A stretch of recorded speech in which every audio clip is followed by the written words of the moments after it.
नागार्जुन और सोने का पात्र। एक बहुत अद्भुत फकीर हुआ नागार्जुन। वह एक गांव से गुजर रहा था और उस गांव की रानी उसका बड़ा आदर करती है। उसने उसको भोजन खिलाया। नग्न फकीर है और उसके एक हाथ में सोने का पात्र दे दिया और कहा, लकड़ी का पात्र यहीं छोड़ दो। सोने का पात्र है और उस पर हीरे जड़े हैं। उसकी लाखों की कीमत होगी। नागार्जुन ने ले लिया और चल पड़ा। रानी थोड़ी चकित हुई क्योंकि उसने भी सोचा था त्यागी है, कहेगा कि मैं सोने को छू नहीं सकता। हम त्यागी को ऐसे ही पहचानते हैं।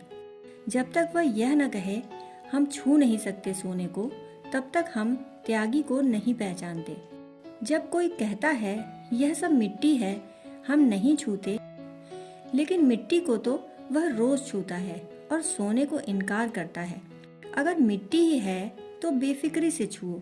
नहीं, लेकिन वह कहता है सोना मिट्टी है, हम न छुएंगे, परंतु मिट्टी को मजे से छू लेता है। वह कह रहा है कि सोना मिट्टी है, लेकिन उसको सोना सोना दिखाई पड़ रहा है। तब जरा शक होता है कि सोना मिट्टी नहीं है। उस रानी ने फकीर को कहा, अरे आपने मना नहीं किया, कहना था कि यह सोने का पात्र है, मैं नहीं लूंगा। फकीर ने कहा, कैसा सोने का पात्र, कहाँ का सोने का पात्र? उस रानी ने कहा, मैंने लाखों रुपए खर्च किए हैं। फकीर बोला, वह तेरी नासमझी होगी, तू जान, तेरा काम जाने, मुझे क्या मतलब। मुझे इसमें रोटियां मांगनी है, पात्र किसी का भी हो, इसमें रोटी ही खानी है, उससे मुझे मतलब है, इससे ज्यादा मुझे मतलब नहीं। मुझे पात्र होने से मतलब है। वह लकड़ी का था, सोने का था, काहे का था, वह तुम्हारा हिसाब होगा। हमारा काम इतना है, इसमें रोटी और दाल रखकर हम खा लें। यह पात्र हमारा इतना काम तो दे ही देगा। उस स्त्री ने कहा, उतना तो दे ही देगा, लेकिन मैं सोचती थी सोने का है, शायद आप इनकार करेंगे। फकीर बोला, मैं फकीर आदमी हूँ, मुझे सोने से क्या मतलब, होगा सोने का। वह उनके लिए होगा जिनको सोने का मतलब होगा। रानी चकित हुई। फकीर तो चला गया। नग्न फकीर है, सोने का पात्र है, हीरे जड़े हैं, वे धूप में चमकते हैं। गांव के एक चोर को दिखाई पड़ा। उस चोर ने कहा, कितनी हैरानी की बात है, हम यहाँ परेशान हुए जाते हैं, न हीरे मिलते हैं, न सोना मिलता है। यह आदमी, नग्न आदमी, इसको कहाँ से इतना मूल्यवान पात्र मिल गया?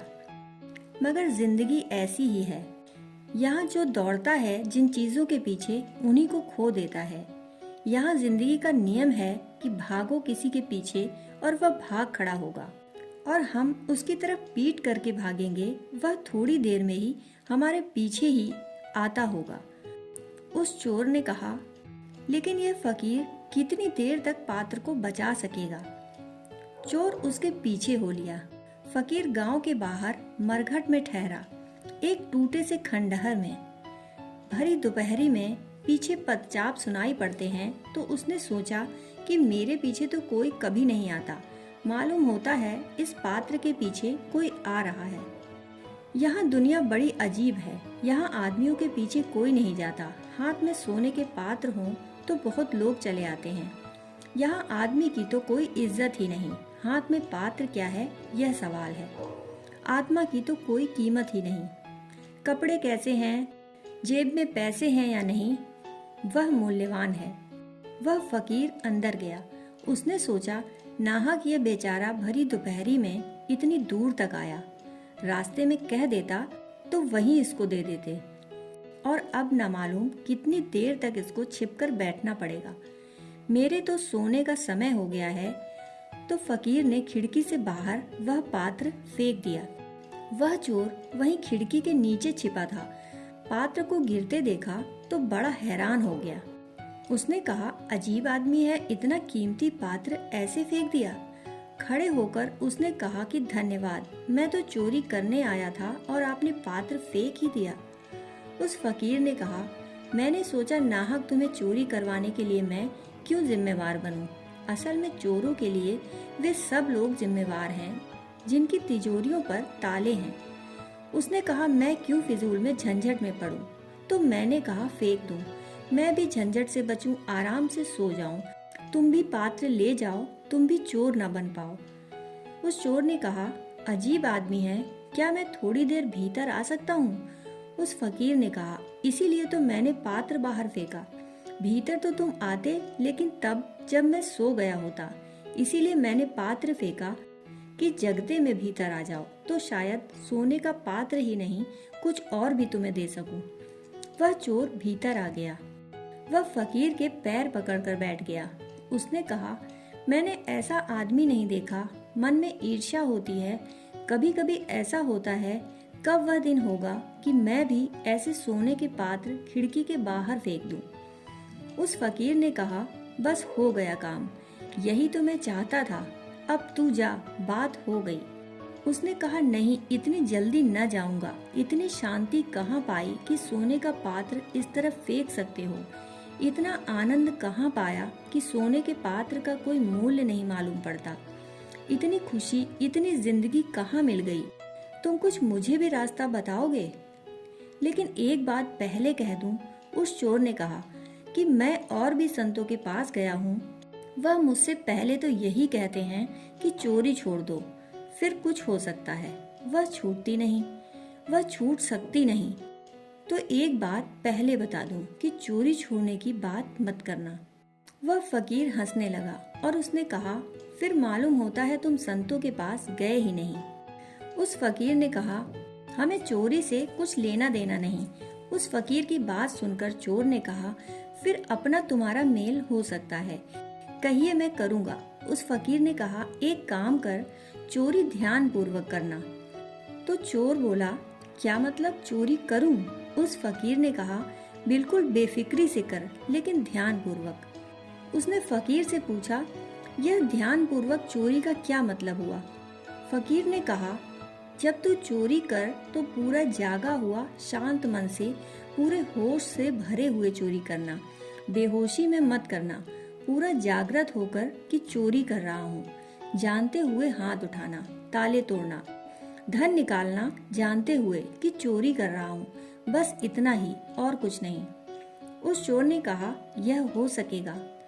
नतीजे की खबर कब दूं?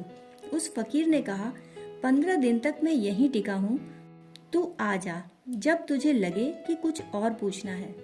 वह चोर दूसरे ही दिन आया और रोने लगा और उसने कहा, मुश्किल में डाल दिया, आदमी बड़े अजीब मालूम पड़ते हो, क्योंकि मैं कल चोरी करने गया, ऐसा मौका जिंदगी में कभी नहीं मिला। राजा के महल में गया, तिजोरी खुल गई, अब मैं मुश्किल में पड़ गया था। उस तिजोरी के सामने हाथ डालता हूँ होश पूर्वक, तो हाथ भीतर नहीं जाता, क्योंकि जैसे ही मुझे ख्याल आता है कि चोरी कर रहा हूँ, हाथ रुक जाता है, क्योंकि चोर मैं भी नहीं होना चाहता। चोर अगर कोई कह दे तो मैं उसकी गर्दन काट दूं। चोर मैं भी नहीं होना चाहता। होश छूटता है तो हाथ भीतर चला जाता है, लेकिन जैसे ही होश आता है, मुट्ठी खुल जाती है, हाथ बाहर लौट आने लगता है। आधी रात बीत गई और आखिर बिना चोरी किए वापस लौट आया। यह तो तुमने मुश्किल में डाल दिया, सीधा कहो ना कि चोरी मत करो। उस फकीर ने कहा, चोरी से हमें कुछ लेना देना नहीं, बस ध्यान पूर्वक करो, क्योंकि इतना मैं जानता हूँ कि ध्यान पूर्वक आज तक कोई चोरी नहीं कर सका, न कर सकता है। हम यदि ध्यान पूर्वक जीने लगे तो पाएंगे कि जिंदगी सब तरफ से बदलनी शुरू हो गई, क्योंकि ध्यान पूर्वक बुरा तो किया ही नहीं जा सकता। दोस्तों, कहानी सुनने के लिए आपका बहुत बहुत आभार।